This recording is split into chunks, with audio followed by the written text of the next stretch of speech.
Meus irmãos, a paz do Senhor Jesus. Vamos orar e concluirmos hoje, com a ajuda de Deus, nosso sexto livro, a Martirologia e Soteriologia. Bondoso Deus e Pai, a Ti rendemos graças por mais este dia, esta noite que nos reunimos para concluir mais uma etapa desta caminhada proposta pelo Senhor, acatada por cada um de nós, de continuar avançando, evoluindo, crescendo no conhecimento da Tua Palavra. Abençoe cada irmão presente, abençoe a nossa aula, o nosso momento de comunhão, de aprendizado.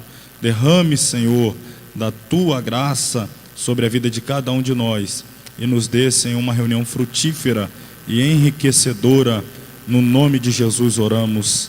Amém. Amém. Página 47.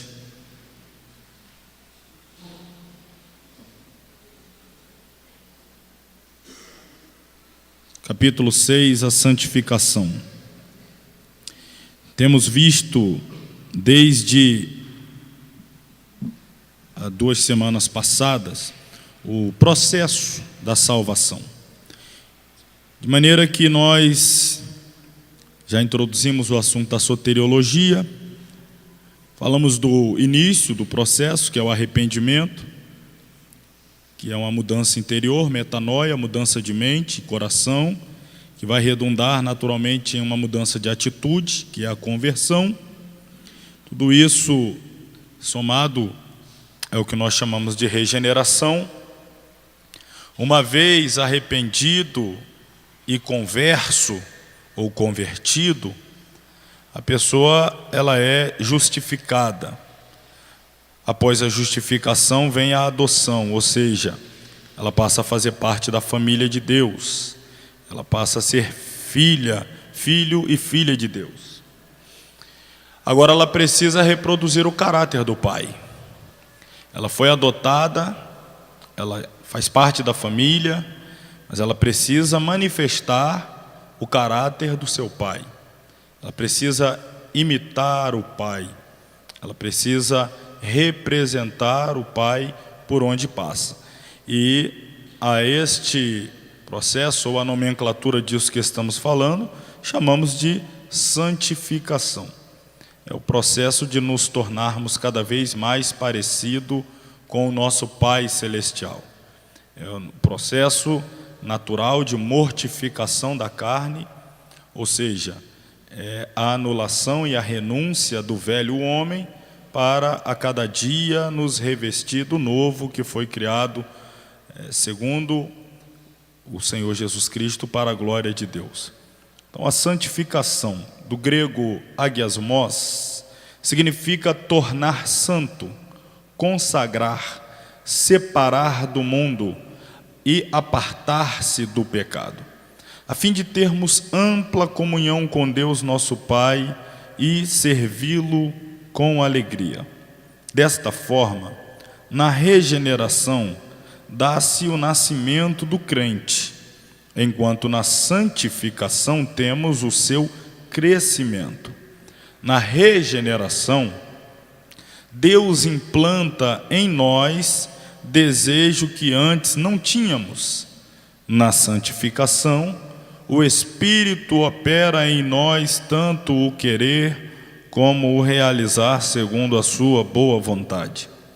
Assim, os cristãos se tornam crescentemente semelhantes a Cristo, quando o perfil moral de Jesus, que é o fruto do Espírito, é progressivamente formado neles, ou seja, a justificação efetuada por Deus para nos salvar põe-nos em correto relacionamento com Ele. Já a santificação comprova a realidade da justificação em nossa vida, manifestando seus frutos em nós, ou seja, em nossa vida. O cristão tem duas naturezas, uma humana, herdada de Adão, pela geração natural, e outra divina, através da geração espiritual. Daí a santificação do crente ter dois aspectos: um diante de Deus e outro diante de si mesmo e do mundo. Antes de prosseguir, irmãos, quando eu falo de duas naturezas, não estou aqui fazendo uma comparação como Cristo, que era 100% homem e 100% Deus, ter duas naturezas, a humana e a divina.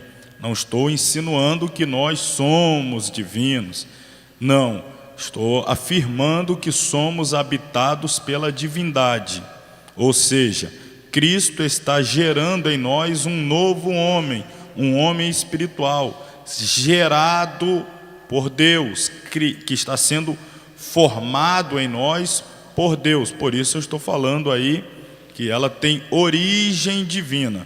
Não estou insinuando em hipótese alguma ou divinizando o ser humano.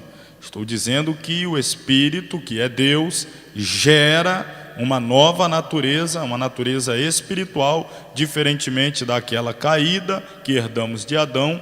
Recebemos então agora uma nova natureza que nos é entregue ou é gerada em nós pelo Espírito Santo.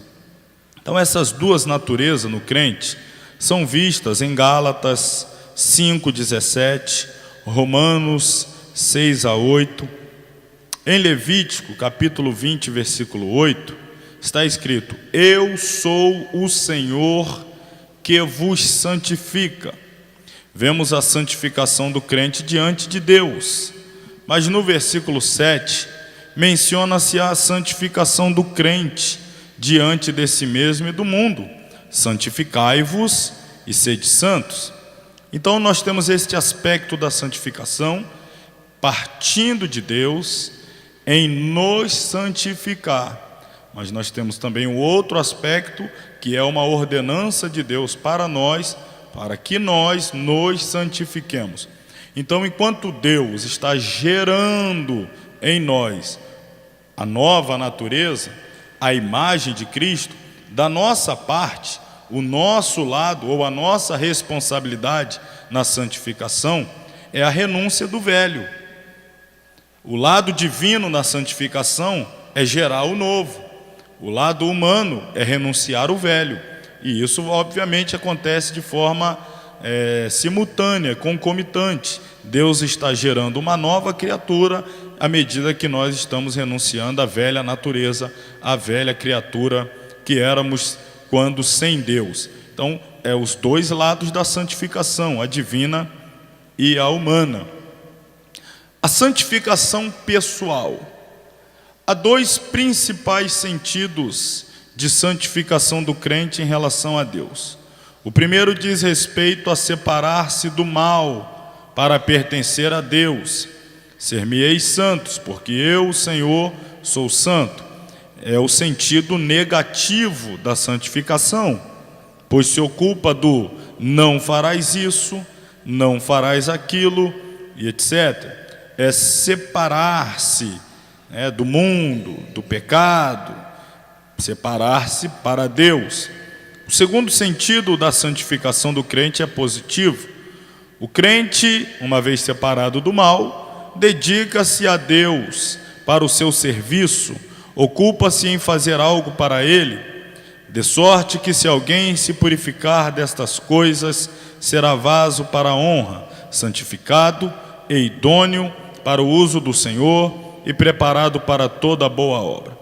Paulo, ao falar de Deus, disse: porque esta mesma noite o anjo de Deus, de quem eu sou e a quem sirvo, esteve comigo.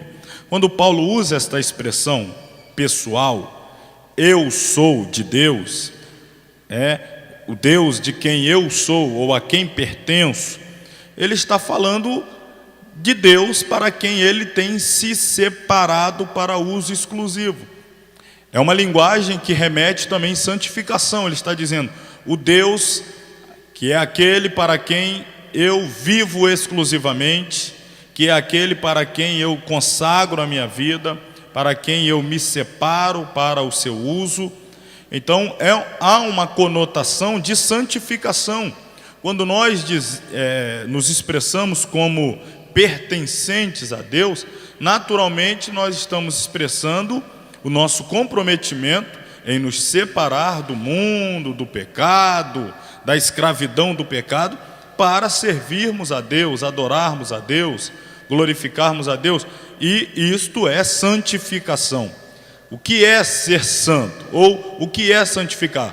É ser separado para uso exclusivo.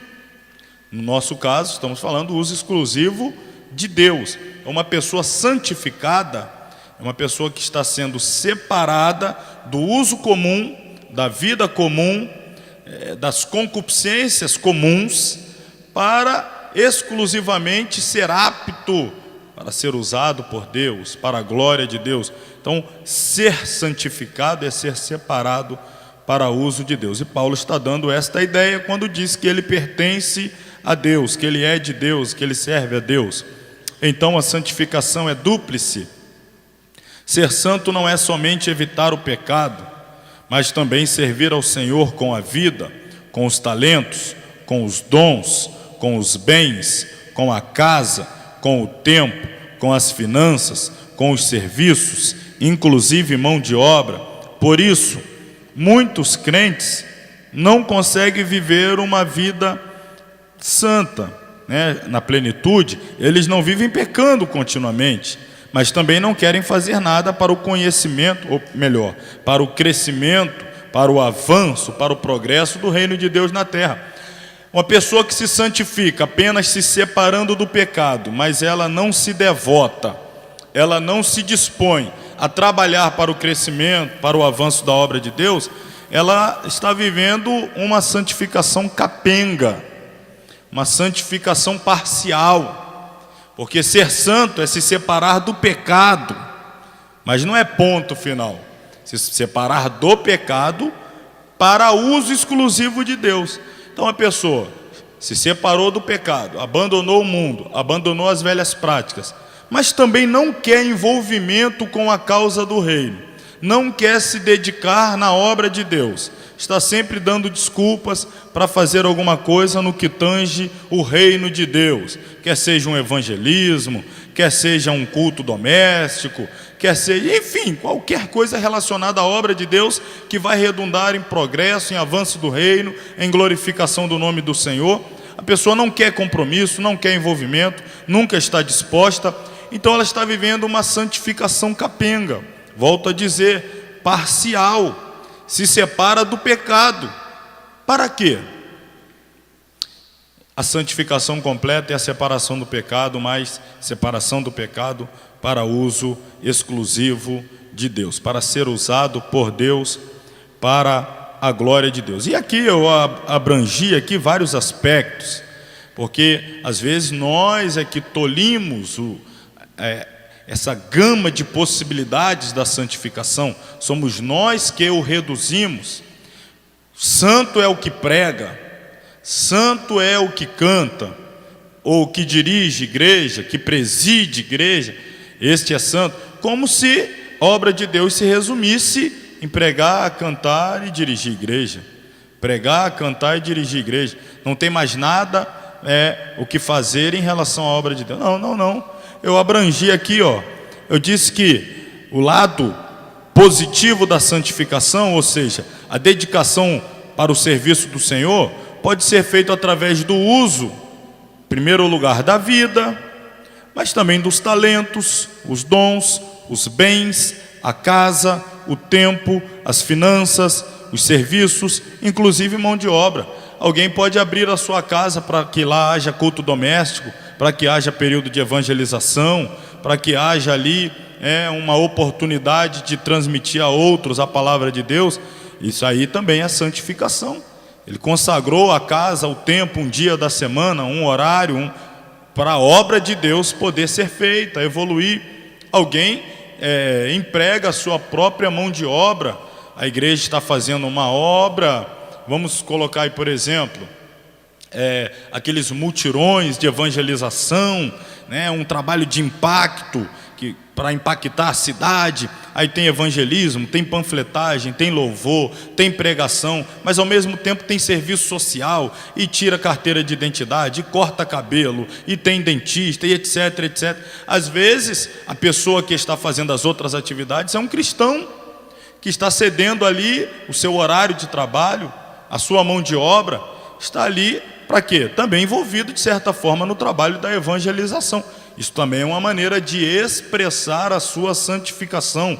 Por quê? Porque você está se dedicando para o crescimento da obra, para o avanço da obra, para a glorificação do nome do Senhor. Então, há uma gama, há diversas possibilidades para nós operarmos na obra de Deus e desta maneira manifestarmos o lado positivo da nossa santificação, que, volto a dizer, não se restringe a serviço prestado no altar, atrás do púlpito, não se restringe a esse tipo de serviço.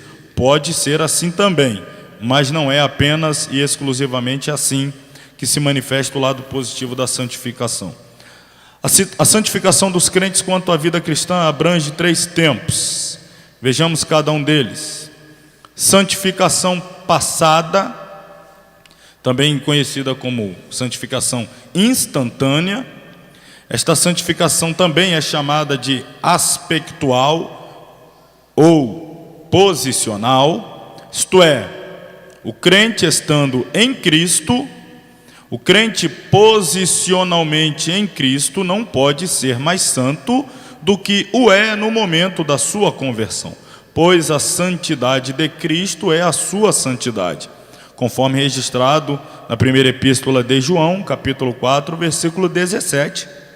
Nisto é perfeito o amor para conosco, para que no dia do juízo tenhamos confiança, porque qual ele é, somos nós também neste mundo. Na igreja romana, alguns são canonizados. O que é isso? São feitos santos depois de mortos. Mas no reino de Deus é diferente. Os salvos são santos aqui, enquanto estão vivos. Nós somos os santos. Aqui está a Assembleia dos Santos, a reunião dos santos. Agora, preste atenção, quero chamar aqui a sua atenção, rapidamente, para uma exegese bem simplória, bem simplificada, deste versículo que eu acabei de mencionar, primeira epístola de João 4,17. Nisto é perfeito o amor para conosco, para que no dia do juízo tenhamos confiança, porque qual ele é, somos nós também neste mundo. Eu vou pegar essa parte aqui, que diz que para que no dia do juízo tenhamos confiança. No dia do juízo, está apontando para o juízo final. E aí João está dizendo aqui sim, nós podemos ter confiança. Em outras palavras, ter tranquilidade. Precisamos nos preocupar com o dia do juízo. Precisamos ficar tensos, preocupados. Não, pode ficar confiante. O dia do juízo vai chegar, mas ele não lhe toca, ele não lhe alcança, ele não é para você esse juízo. Então você pode ter confiança, ficar tranquilo, ficar em paz, concernente ao dia do juízo. E aí, se você perguntasse, mas por que, irmão Márcio, que eu posso ficar em paz, tranquilo com relação ao juízo? O versículo responde, porque qual ele é, somos nós também neste mundo. O texto é bonito, mas ele traz também uma responsabilidade tão grande, porque na verdade, se nós interpretarmos ou fizermos a leitura inversa, de trás para frente, o texto está dizendo o seguinte: pode ter confiança no dia do juízo aqueles que hoje, aqueles que no presente, aqueles que aqui nesta terra têm se comportado tal qual Cristo é. Se você tem se comportado como Cristo se comportou, você pode ficar tranquilo em relação ao juízo. Aí é que está a questão. Temos nós nos comportado tal qual Cristo? É aqui que pega, O texto diz: fique tranquilo, o juízo não é para você, porque tal qual Cristo é, você é nesse mundo, você parece com Cristo, você é como Cristo, é semelhante a Cristo, vive como Cristo, então por que se preocupar com o juízo? Agora, se você passa longe, nem de longe lembra Cristo, alguém olha para você e nem supõe, nem imagina, nem sonha que você é cristão. Rapaz, você frequenta a igreja? Poxa, que surpresa, nunca poderia imaginar. Você nem de longe lembra. Então você não tem muito motivo para ficar tranquilo em relação ao juízo. É mais ou menos assim que esse versículo ele deve ser refletido por cada um de nós. Bom, feito aqui este parêntese, estamos tratando de santificação posicional. O que é a santificação posicional? A nossa posição em Cristo no dia, no momento em que entregamos a nossa vida a Cristo. Neste dia, neste momento, a nossa situação diante de Deus somos santos. A santidade de Cristo, ela nos abraça, ela nos envolve. Nós somos justificados, nossos pecados naquele momento, eles são anulados, porque Cristo pagou por eles. Então naquele momento, nós que éramos réu de juízo, quando entregamos a nossa vida a Cristo, naquele momento, a justiça de Cristo é imputada em nossas vidas. Então, nós somos diante dele santos naquele momento. Santos. Esta é a santificação posicional. A sua posição, a partir deste momento que você entrega a sua vida a Cristo, é santo. Aí vamos para a segunda parte, a santificação presente, também chamada de progressiva. Esta é temporal, esta é a santificação vivencial, esta é a santificação experimental, ou seja, a santificação na experiência humana, no dia a dia do crente. Alguns textos aqui que falam da santificação do povo de Deus. A santificação posicional e a experimental, que é a progressiva, são vistas juntas nestas passagens que se seguem. Ou seja, é como que no dia que entregamos a nossa vida a Cristo, nós somos matriculados na escola da santificação. Naquele momento ali você é matriculado, naquele momento você passa a ser um dos santos, fazer parte da Assembleia dos Santos. Agora você precisa confirmar a sua posição de santo em Cristo, vivendo uma vida de santificação. Se você não confirma, se você não progride em santidade, você não está confirmando aquela posição que você assumiu em Cristo no momento que entregou a sua vida a Ele. Então, a santificação progressiva, eu diria que é a confirmação da santificação posicional, porque é você no dia a dia, na sua vida diária, na prática, demonstrando ou confirmando a sua posição de santificado em Cristo. Finalmente, a santificação futura, ou também santificação plena, completa, trata-se da santificação final do crente. Ela ocorrerá na ocasião da segunda vinda de Jesus. A primeira parte dela, para levar os seus. Seremos então mudados no momento, no abrir e fechar de olhos ante a última trombeta, porque a trombeta soará e os mortos ressuscitarão incorruptíveis e nós seremos transformados. Então, o último estágio da santificação, que na verdade é o próximo capítulo que já estudaremos, também chamado de glorificação. Eu vou lembrar vocês aqui rapidinho algo que eu já falei na semana passada. O processo da santificação, eu apontei para vocês, vocês vão lembrar dos estágios da queda e os estágios da redenção ou da restauração. Os estágios da queda, o homem começa a morrer, a sua derrocada ou a sua trajetória de morte, morrendo no espírito. No momento em que peca, o espírito do homem morre, ele não tem mais o contato direto com Deus, por isso ouve a voz de Deus no jardim, porque não tem mais a comunhão lá dentro, porque o espírito dele é morto. Foi como Deus disse: no dia em que pecaram, no dia em que da o referido fruto da referida árvore, no dia em que dele comerdes, certamente morrerás. O homem comeu e naquele dia ele experimentou a morte no espírito. O espírito dele experimentou a morte. Depois nós vemos o estágio da morte da alma, ou seja, os sentidos, os sentimentos, a vontade, os pensamentos, tudo sendo escravizado e dominado pelo pecado. São os estágios da morte da alma. Finalmente, a morte do corpo, que é a morte física. E tudo isso junto aí vai resultar na morte eterna. Então, os estágios: a morte do espírito, a morte da alma e a morte do corpo. Os estágios da restauração seguem o mesmo processo. Começa na vivificação do espírito. Então, no momento que eu aceito a Jesus, o Espírito Santo vem habitar no meu espírito e a primeira coisa que ele faz é vivificar o meu espírito que estava morto. Restaurar, fazer reviver. A Bíblia diz que nós outrora estávamos mortos em nossos delitos e pecados. Está falando da morte espiritual, o espírito morto. Mas fomos vivificados. O que é isso? O Espírito Santo trouxe vida ao nosso espírito.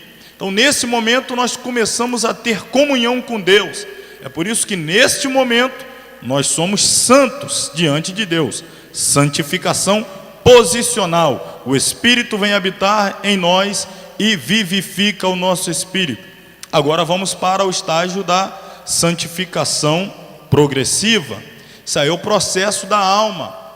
Purificar os pensamentos, sentimentos, a vontade, manifestar o caráter de Cristo, que é o fruto do Espírito, fazer brotar em nós amor, gozo, paz, benignidade, bondade, mansidão, domínio próprio, temperança.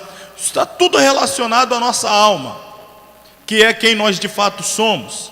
Somos uma alma que possuímos um espírito e somos abrigados em um corpo.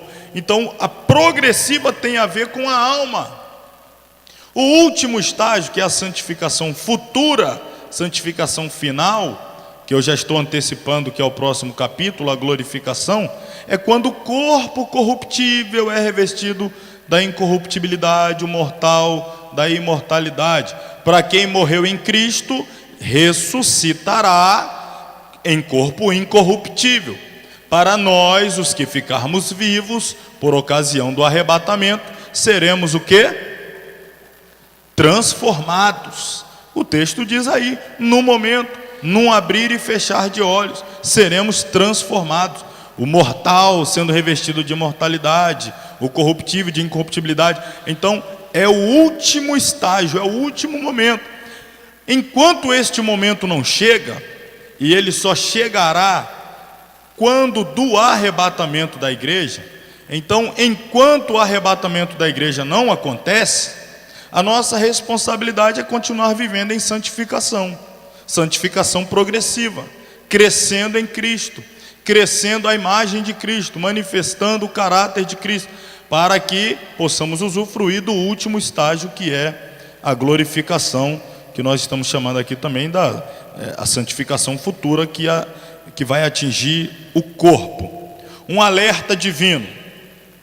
A palavra de Deus tem um alerta para a igreja quanto à santificação. O alerta é: segui a paz com todos e a santificação, sem a qual ninguém verá o Senhor. E ainda, outro alerta: em todo tempo sejam alvas as tuas roupas ou as tuas vestes, e nunca falte o óleo sobre a tua cabeça. Tenhamos cuidado com a falsa santidade, enganosa, sectarista, farisaica e exclusivista. Sigamos a verdadeira santidade e vos revistais do novo homem, que segundo Deus é criado em verdadeira justiça e santidade. Conclusão: santo é aquele crente que vive separado do pecado, do mal, do mundo. Quando falo mundo, estou falando do sistema, mundanismo. Ninguém vai sair do planeta até que o arrebatamento aconteça. Então, do mundanismo, e é plenamente dedicado a Deus e a seu serviço. Irmãos, santificação é uma tarefa de todo o tempo.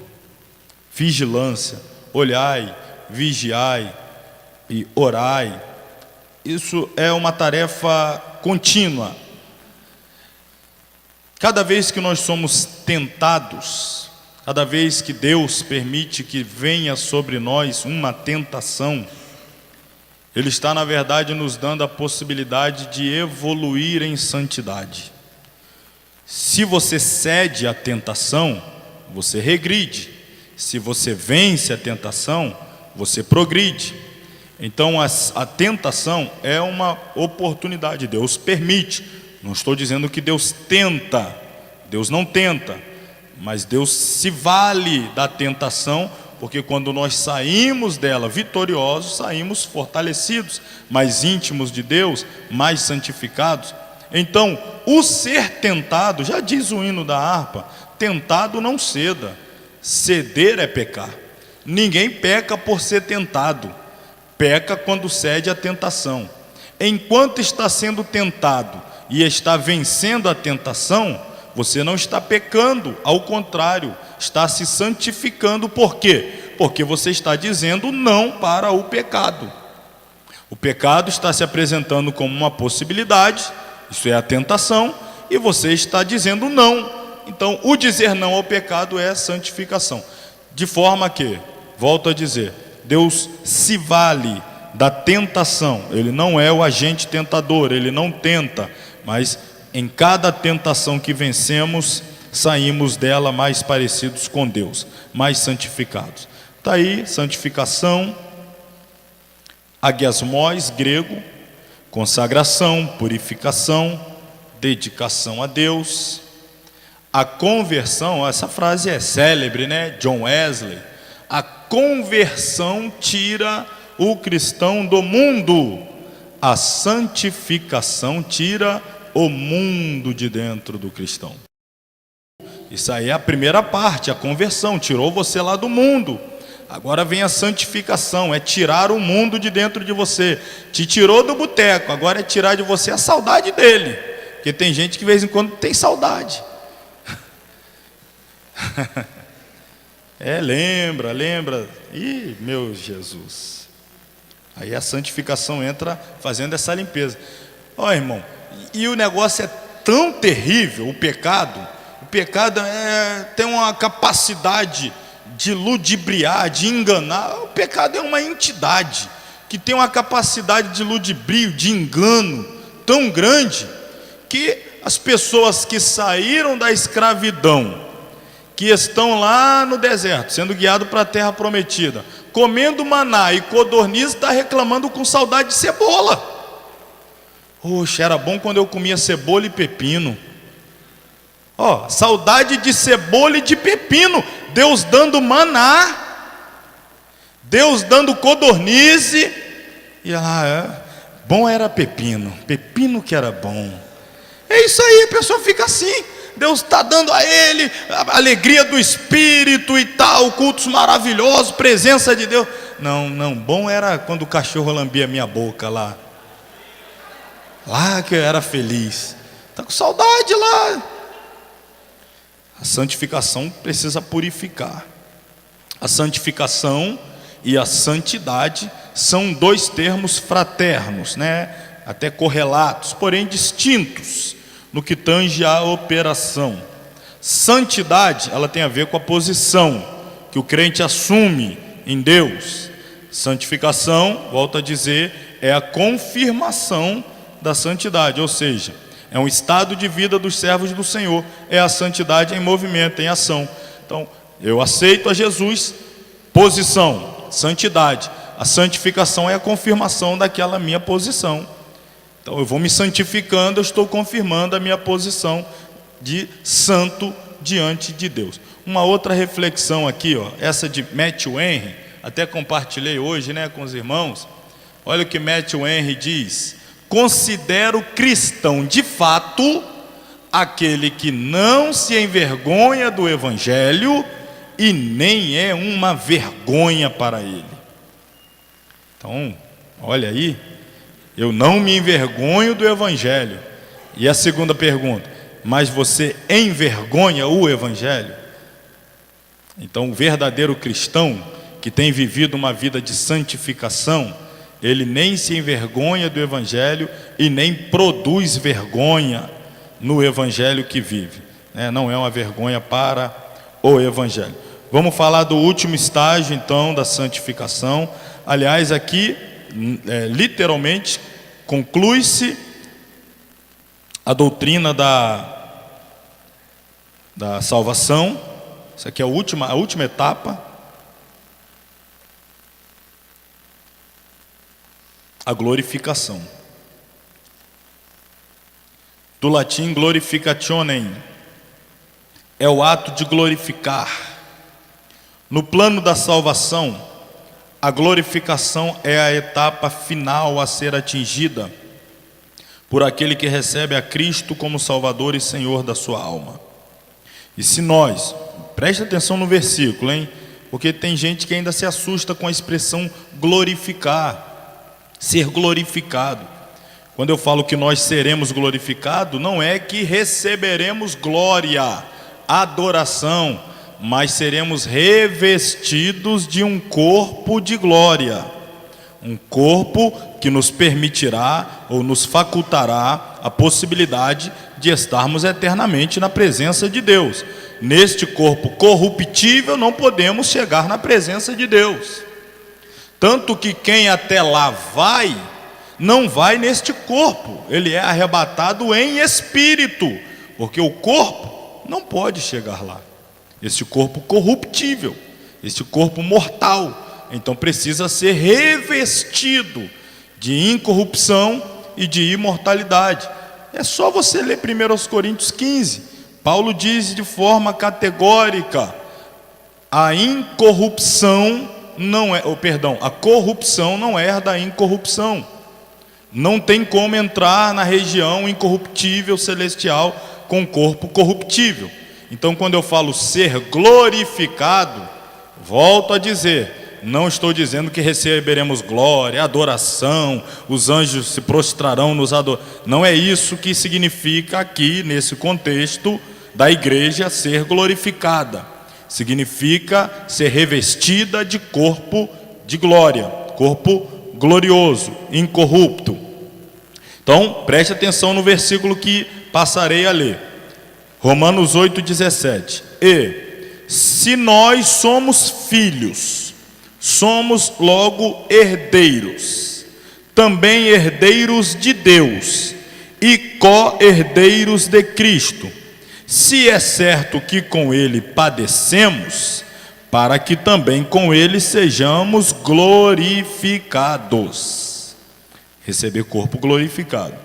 Romanos 8, 29 e 30.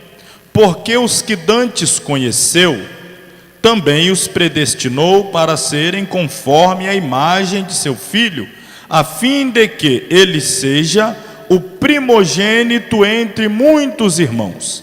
E aos que predestinou, a estes também chamou. E aos que chamou, a estes também justificou. E aos que justificou, a estes também glorificou. Estamos nós aqui, sendo glorificados. E você percebeu aí mais de uma vez a expressão predestinação, né? Falamos dela semana passada, mas se alguém aí ficou para trás e ainda não pegou direito o que é a predestinação coletiva, no lugar da predestinação fatalista, o sorteio de hoje é a doutrina da predestinação, hein? Depois eu falo mais desse livro aqui. Se você não for sorteado, é só atravessar a rua e ir lá no irmão. Compra lá que o irmão que está abençoando a gente tem o livro lá para você aprender mais. Nosso irmão Alfred. Voltando aqui, depois eu volto a falar do livro na hora do sorteio. Nesses versículos de Romanos, Deus tem tanta certeza da nossa glorificação que declara o fato no tempo passado. Isso também ocorre com outros grandes milagres da salvação, como a cura divina, também declarados pelos profetas no tempo passado do Verbo. Por exemplo, Mas ele foi ferido por causa das nossas transgressões, moído por causa das nossas iniquidades. O castigo que nos traz a paz estava sobre ele, e sobre as suas pisaduras, e pelas suas pisaduras fomos sarados. O verbo é aqui conjugado no passado. Fomos sarados. Cristo vai morrer 600 anos depois da profecia de Isaías, em relação à profecia, aproximadamente 600 anos, e o profeta está dizendo que nós já fomos sarados pelas pisaduras dele. Isso é a certeza e a convicção do que aquilo que Deus está falando se cumprirá. Da mesma forma, Deus está falando que os glorificou. Ainda vai acontecer, mas para Deus já aconteceu. A certeza, a convicção de que a palavra dele não falha. Então, nesse sentido, o verbo é conjugado como algo já consumado. Uma forma de glória divina, eu já falei bastante sobre isso também, vocês vão se lembrar, era possivelmente o vestuário original de Adão e Eva antes de pecarem. Maior ainda será a glória da igreja. A salvação começa com a redenção da alma, prossegue com a redenção do corpo e culmina com a glorificação do crente integral. Daí o autor aos Hebreus ter chamado essa gloriosa obra de Deus de uma tão grande salvação.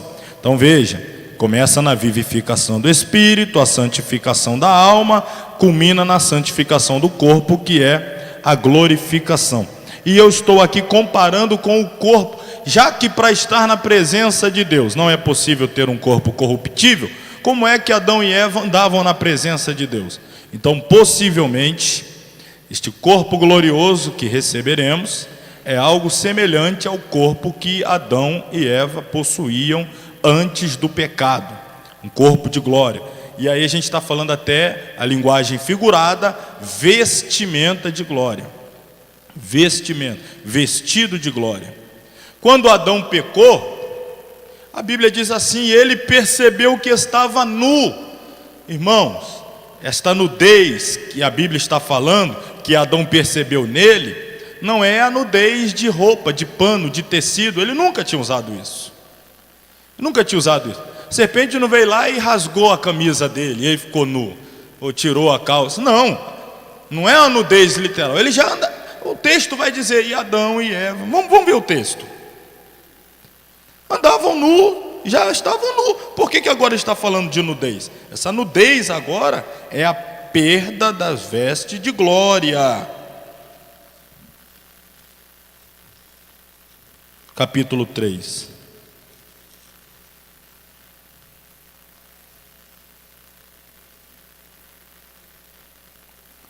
Versículo 7. Diz assim: então foram abertos os olhos de ambos, e conheceram que estavam nus, e coseram folhas de figueira e fizeram para si aventais. Então aqui eles vão perceber. Aí no versículo 11, Deus disse: quem te mostrou que tu estavas nu? Comeste tu da árvore de que te ordenei para que não comesses? Ou seja, a nudez, ela se manifestou depois que ele comeu da árvore. A nudez do corpo ou das vestes de glória, que ele perdeu. É por isso que ele está se escondendo, não está se apresentando, porque perdeu. E ele está tentando resolver com folha de figueira. E Deus vai providenciar pele de um animal que foi sacrificado. Provavelmente um cordeiro, apontando para o sacrifício de Cristo. E depois que Cristo vem e morre, o cordeiro tira o pecado, aí a Bíblia vai dizer para nós que nascemos de novo, nos vestirmos do novo homem e nos revestirmos de Cristo. Agora, vestido do novo homem, revestido de Cristo, vestido essa camisa, revestido este paletó, agora podemos voltar a estar na presença de Deus, não estamos mais nus. Então é esta nudez que está falando, espiritual. Agora nós estamos vestidos do novo homem, revestidos de Cristo, a justiça de Cristo, né? A justificação que nos é imputada pelo sacrifício de Cristo, e finalmente seremos revestidos de um corpo de glória semelhante ao de Cristo. É o que diz o texto da primeira epístola de João, capítulo 3, versículo também de número 3. Seremos semelhantes a Ele, teremos um corpo semelhante ao dele, um corpo que nos permitirá estar na presença de Deus eternamente. Esse é o último estágio, portanto, da santificação, que é a glorificação. Assim, quando Cristo nos redimiu, Ele não redimiu apenas a nossa alma, mas inteiramente como pessoa, o que inclui a redenção do corpo. Portanto, a extensão da obra redentora de Cristo em nosso favor não estará completa até que nosso corpo seja inteiramente libertado dos efeitos da queda e levado ao estágio de perfeição para o qual Deus nos criou. Na verdade, a redenção do nosso corpo acontecerá somente quando Cristo voltar e ressuscitar dentre os mortos os que morreram nele, bem como transformar o corpo daqueles que vivos permanecerem fiéis a Ele. O dia quando seremos glorificados será um dia de grande vitória, porque naquele dia o último inimigo, a morte, será destruída, como predizem as Escrituras. Ou seja, quando formos revestidos de um corpo de imortalidade, a morte não tem mais efeito sobre nós. A morte não nos alcança, porque o corpo é imortal. Então, o que é ser imortal? É não estar suscetível aos efeitos, aos danos causados pela morte. Logo, se todos formos revestidos de imortalidade, a morte será tragada pela vitória. É o que diz Paulo: eis vos digo um grande mistério, na verdade nem todos dormiremos. É um eufemismo, está falando de morrer. Não é todo mundo que vai morrer, mas todos seremos transformados. É claro que está falando de igreja fiel. No momento, num abrir e fechar de olhos, ante a última trombeta, porque a trombeta soará, e os mortos ressuscitarão, e nós, os que ficarmos vivos, seremos transformados. Então os mortos ressuscitam, e já com o corpo glorificado, e os que estiverem vivos serão transformados. Por quê? Porque convém que isto que é mortal se revista de imortalidade, e isto que é corruptível se revista de incorruptibilidade. Aí Paulo continua: porque quando isto que é mortal se revestir de imortalidade, e o que é corruptível de incorruptibilidade, então cumprir-se-á a palavra que estava escrita: tragada foi a morte pela vitória. E aí você vai perguntar: ó morte, aonde é que está o seu aguilhão? Ó inferno, aonde é que está a sua vitória? O aguilhão da morte é o pecado. A morte, ela tem poder de matar. A morte mata, mas ela tem poder de matar aquele que estão debaixo do pecado. Quando o aguilhão da morte é destruído, o pecado é retirado, a pergunta: cadê o seu aguilhão, morte? O aguilhão da morte é o pecado. E a força do pecado é a lei, porque a lei mostra o que é o pecado. Pela lei você sabe que está andando contrariamente à vontade de Deus. Então dá força para a morte apontar e acusar: você está contrário, você está em falta, você está em pecado, então eu posso te levar, eu posso te matar. O aguilhão da morte é o pecado, a força do pecado é a lei. E o texto termina dizendo: mas graças a Deus que nos dá a vitória por nosso Senhor e Salvador Jesus Cristo. Portanto, sede firmes, constantes, sempre abundantes na obra do Senhor, sabendo que o nosso trabalho não será vão no Senhor. Então, desta forma, para concluirmos, segundo o teólogo Wayne Grudem, podemos definir a doutrina da glorificação da seguinte maneira. Está aqui, ó. Glorificação é o passo final da aplicação da redenção. Ocorrerá quando Cristo voltar e levantar dentre os mortos os corpos de todos os cristãos que morreram de todas as épocas, reunindo-os com as almas de cada um, e mudar os corpos de todos os cristãos que estiverem vivos, dando assim, ao mesmo tempo, a todos os cristãos um corpo ressurreto como o seu. Assim, só nos resta declarar: ao Rei dos séculos, imortal, invisível, ao único Deus sábio, seja honra e glória para todos sempre. Amém. A gente já vai para o intervalo. Ok. Retornando.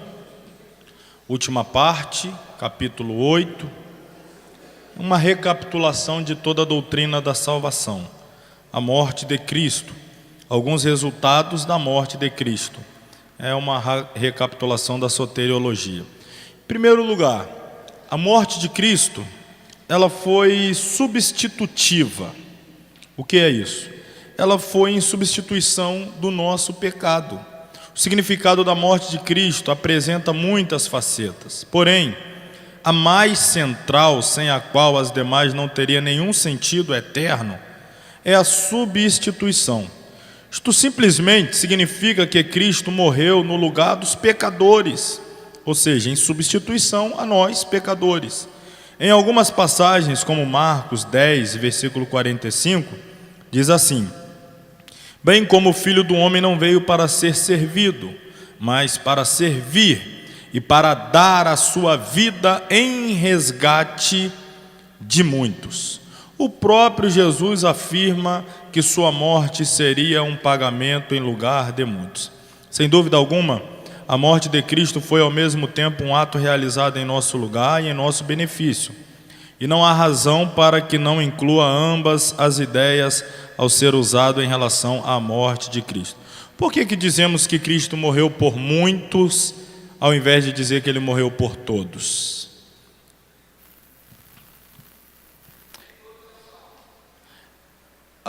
O resultado, como disse ali o Oséias, da morte de Cristo, não atinge a todos, porque nem todos escolhem aceitar a Cristo, aceitar a salvação em Cristo. Então, ainda que a morte de Cristo tenha poder de salvar 10 planetas terras todinho, cheio, agora a questão de ser salvo é se a pessoa aceita a salvação oferecida por Cristo. Logo, quem será salvo?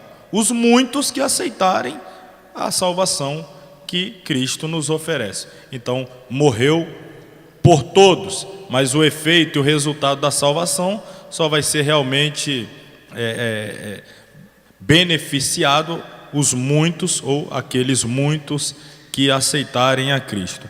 A morte de Cristo ofereceu redenção do pecado. A palavra redenção aqui é o que nós vamos destacar. A doutrina da redenção é edificada sobre 3 palavras do Novo Testamento.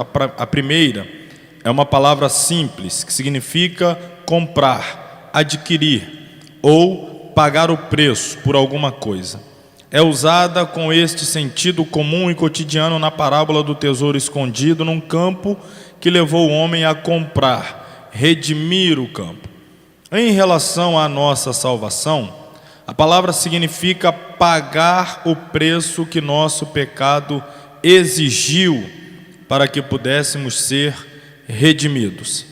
A segunda palavra provém do mesmo radical do termo mencionado no parágrafo anterior, precedido de uma preposição que lhe intensifica o sentido em nossa língua.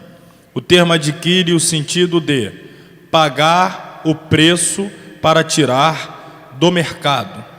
Assim, a ideia dessa segunda palavra é que a morte de Cristo, além de pagar o preço do pecado, retirou-nos do mercado de escravos do pecado, para nos dar plena certeza de que jamais voltaremos a ser submetidos à servidão e às penalidades do pecado. A terceira palavra para redenção é totalmente distinta. Seu sentido básico é soltar. E isto significa que a pessoa resgatada é libertada no sentido mais completo da palavra. Essa libertação é obtida pela ação substitutiva realizada por Cristo, o qual se deu a si mesmo em preço de redenção por todos, para servir de testemunho a seu tempo. Sua base é o sangue de Cristo. O resultado desejado é a purificação de um povo zeloso de boas obras. Assim, a doutrina da redenção significa que os cristãos foram comprados, libertados da escravidão e postos em plena liberdade por causa do derramamento do sangue de Cristo. Essa aí, como nós comentamos até hoje aí, foi sem dúvida alguma a maior de todas as transações, né? Comprados por preço de sangue, retirados do mercado de escravo, retirado de debaixo do jugo da servidão, para sermos livres e livres para servir a Deus. O sangue de Cristo foi o preço que nos resgatou, que nos redimiu, que pagou pela nossa dívida contraída pelo nosso pai Adão diante de Deus. Outro resultado da morte de Cristo: nos substituiu, nós deveríamos morrer, ele morreu em nosso lugar, nos redimiu, ou seja, nos tirou do mercado, nos resgatou de debaixo da ira e também da condenação, e produziu reconciliação. Reconciliar significa mudar. A reconciliação produzida pela morte de Cristo significa que o resultado de alienação do ser humano em relação a Deus foi alterado, de modo que ele agora pode ser salvo, isto é, Deus estava em Cristo reconciliando consigo o mundo, não lhes imputando os seus pecados, e pôs em nós a palavra da reconciliação. Quando o homem crê, seu antigo estado de alienação de Deus é transformado e ele se torna membro da família de Deus. Então, reconciliado, ele volta a fazer parte da família. Propiciação, um outro resultado da morte. Propiciar significa apaziguar ou satisfazer a Deus, tornar alguém propício diante de Deus. Aquele que outrora era inimigo, não era bem-vindo, nem bem-quisto, agora é propício diante de Deus.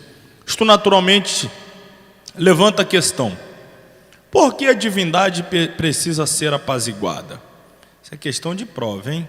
Por que a divindade precisa ser apaziguada? Resposta bíblica a esta pergunta é simplesmente que o verdadeiro Deus está irado com a humanidade por causa de seu pecado.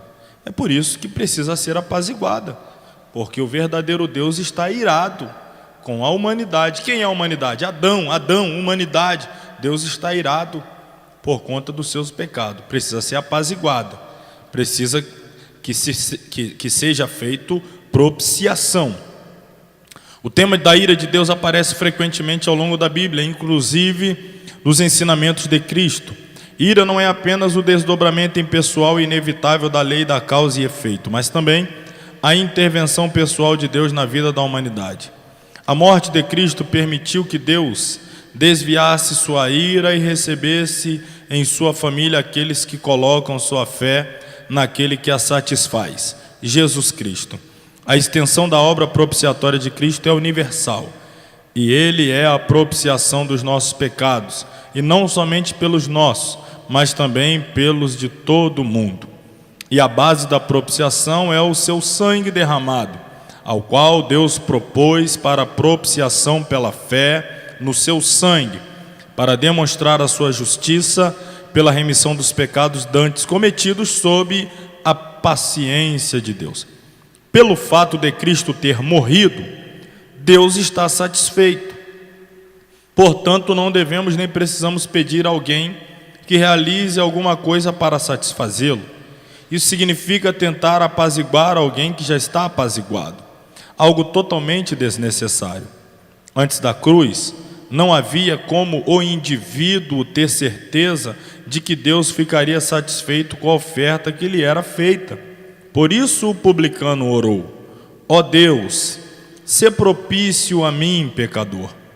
Hoje, tal oração já foi respondida, pois Deus já foi propiciado pela morte de Cristo.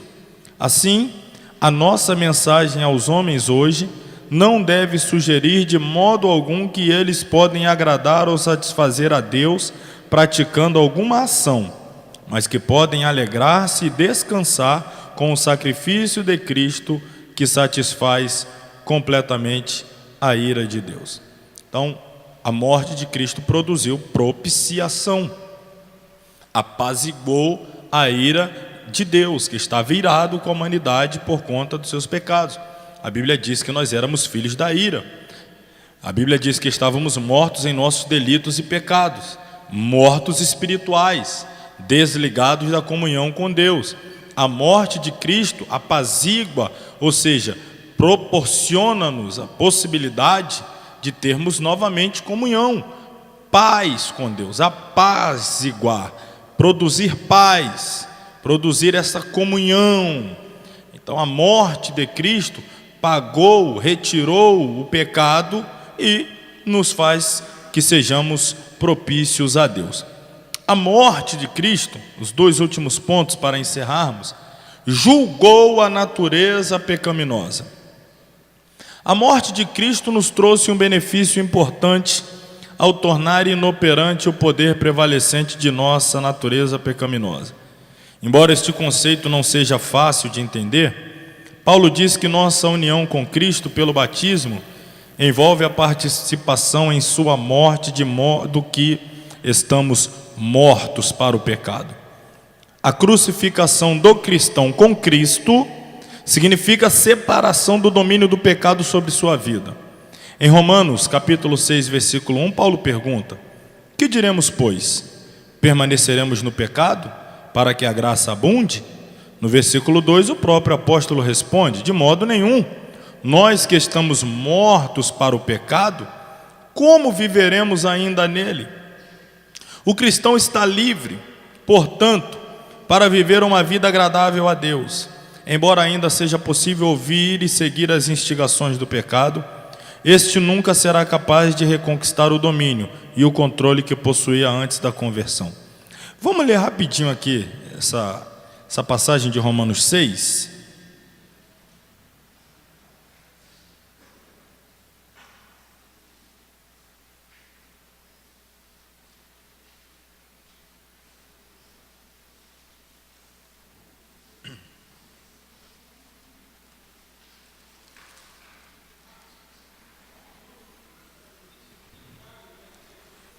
Vicário é substitutivo. A palavra vicário significa substitutivo.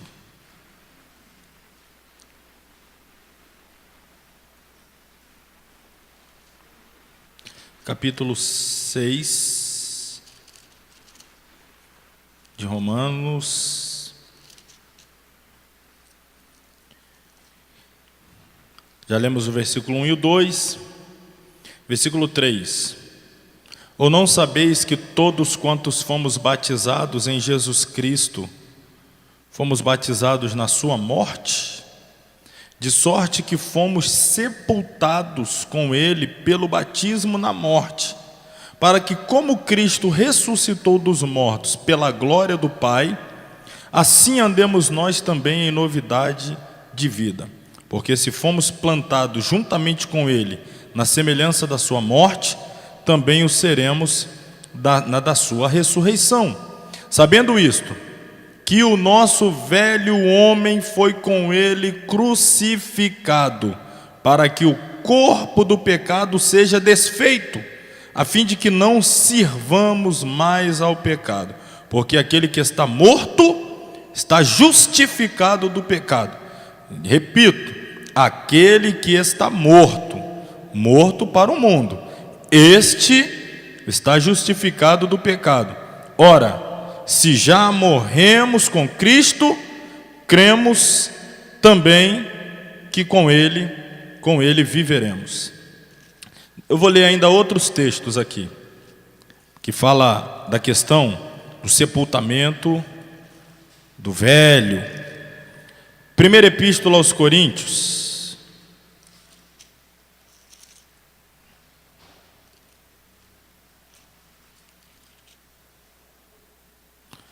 Deixa eu achar aqui. 1 Coríntios, capítulo... Não, perdão, Coríntios não. Colossenses, capítulo 3.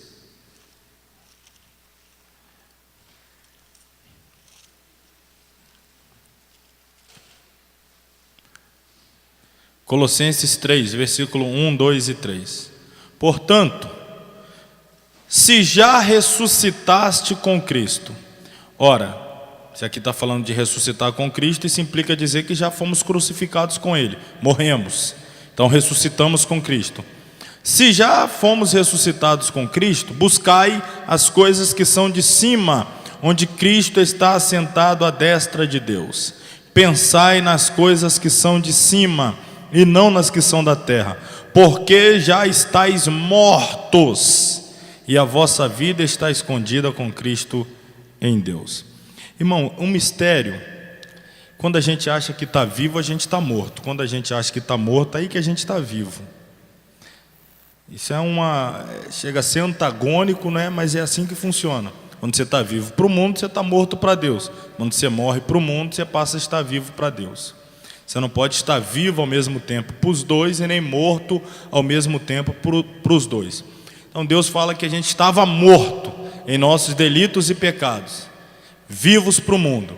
Se a gente morre para o mundo, a gente passa a viver para Deus. Então uma pessoa que está viva para Deus é uma pessoa que morreu para esse mundo. Jesus disse assim: chegará o dia que os mortos ouvirão a minha voz. Você quer ouvir a voz de Deus? Primeiro você tem que morrer.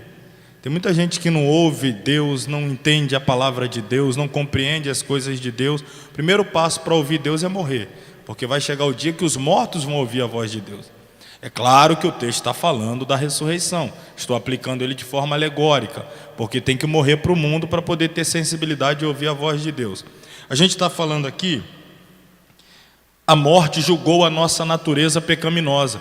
Sabe qual foi o julgamento, a sentença para a nossa natureza pecaminosa?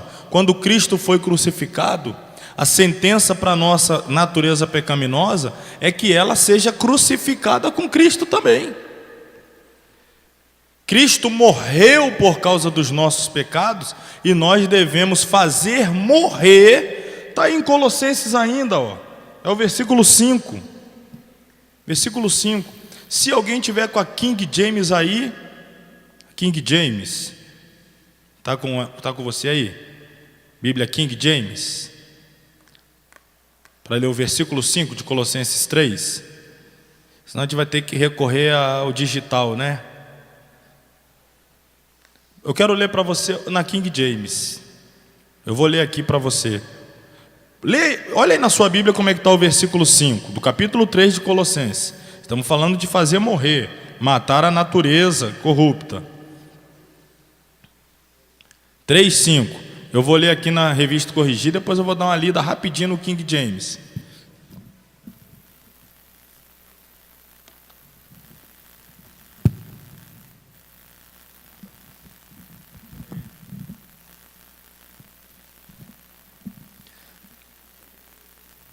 Diz assim na Revista Corrigida: mortificai, pois, os vossos membros que estão sobre a terra, prostituição, impureza, apetite desordenado, vil concupiscência, avareza, que é idolatria. Achou aí? Deixa eu ler aqui.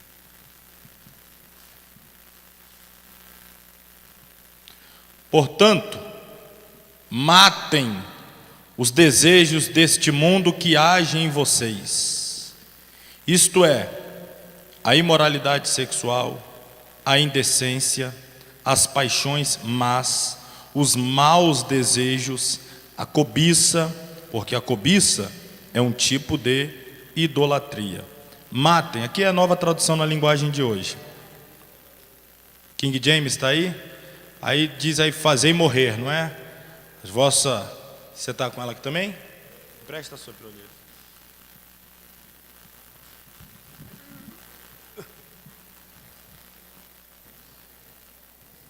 Sendo assim, fazei morrer tudo o que pertence à natureza terrena: imoralidade sexual, impureza, paixão, vontades más e a ganância, que também é idolatria.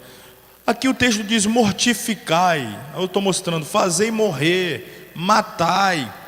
O quê? A natureza caída, a natureza terrena, as vis concupiscências, fazei morrer, mortificai. Então, quando Cristo morreu e julgou a nossa natureza, o nosso pecado, o nosso compromisso é também fazer morrer o nosso corpo do pecado. Por isso que Jesus disse: quer vir após mim? Negue-se a si mesmo, toma a tua cruz e siga-me. Você segue a Jesus, ele com a cruz dele e você com a sua. O que Jesus fez com a cruz dele? Aonde que ele foi parar com a cruz que ele carregou? Foi parar crucificado no alto do Gólgota. Ele está dizendo: faz o mesmo, meu filho, traz a sua atrás e seja pendurado também. Então é isso aí, matar a natureza, fazer morrer a natureza caída.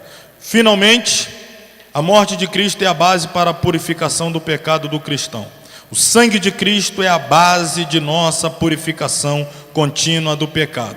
Mas se andarmos na luz como Ele na luz está, temos comunhão uns com os outros, e o sangue de Jesus Cristo, seu Filho, nos purifica de todo o pecado. Isto não significa que haja uma recrucificação ou uma imersão em sangue, com o qual o cristão que pecar será tocado. Significa que o sacrifício definitivo de nosso Senhor oferece purificação constante ao cristão quando peca. Nossa posição de membros da família de Deus é mantida pela morte de Cristo. Nossa comunhão familiar é restaurada pela confissão e abandono do pecado. Amém?